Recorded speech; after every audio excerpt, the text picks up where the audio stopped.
Okay, so this is Ready Player One, chapters 4 and 5.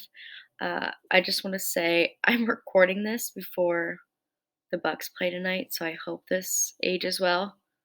I hope the Bucks win tonight. um, so chapter 4 kind of starts off. Wade is going through his day-to-day classes, and you kind of see what uh, his daily schedule looks like. And it's pretty much just like any other school day, and you see he has bio, world history. Um, his favorite class is Advanced Oasis Studies, which you find out in chapter 5. But at the end of chapter 4, we have something called the Great Recession, which is basically just uh, a time period where people are unemployed, and even people who are college aged, they can't get jobs. So, chapter 5, in Advanced Oasis Studies, and I'm going to read this passage. For the past 5 years, I devoted all my free time to learning as much as I possibly could about James Holliday. I'd exhaustively studied his life, accomplishments, and interests. Over a dozen different Holliday's biographies had been published in the years since his death. I'd read them all. Documentary films had also been made about him. I'd studied those. I studied every word he'd ever written. So basically, he's studying everything he can about this guy. So he'd learn every detail he thought be related to the hunt. You find out that Donovan Holliday was born June 12th, 1972, in Middletown, Ohio. He was an only child. His father was an alcoholic machine operator. His mother was a bipolar waitress. So, interestingly, I want you to kind of think about the similarities between Holliday and Wade as we kind of read through this. He meets a friend, Ogden Morrow.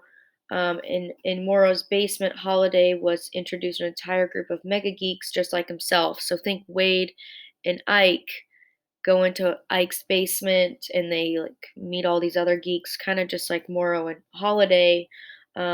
And it's here in this basement that they create their own video gaming company, Gregarious Games. And by the time they're 13, they're millionaires.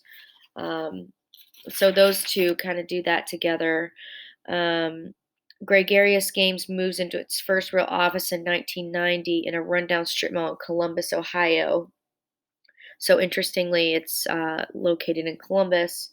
Um, Holiday had many well-known obsessions. Chief among them were video games, sci-fi, fantasy novels, movies of all dramas. He also had extreme fixation on the 1980s, a decade during which he'd been a teenager.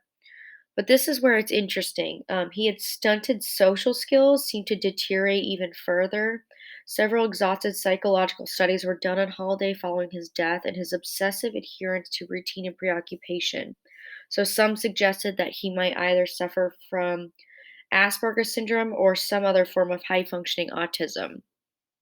So while he may have, and they say suffered from autism or Asperger's here, Wade also exhibits some of these behaviors and is obsessed with sci fi, fantasy, video games, TV shows, all things 1980s because he's so obsessed with this hunt and wants to win this hunt.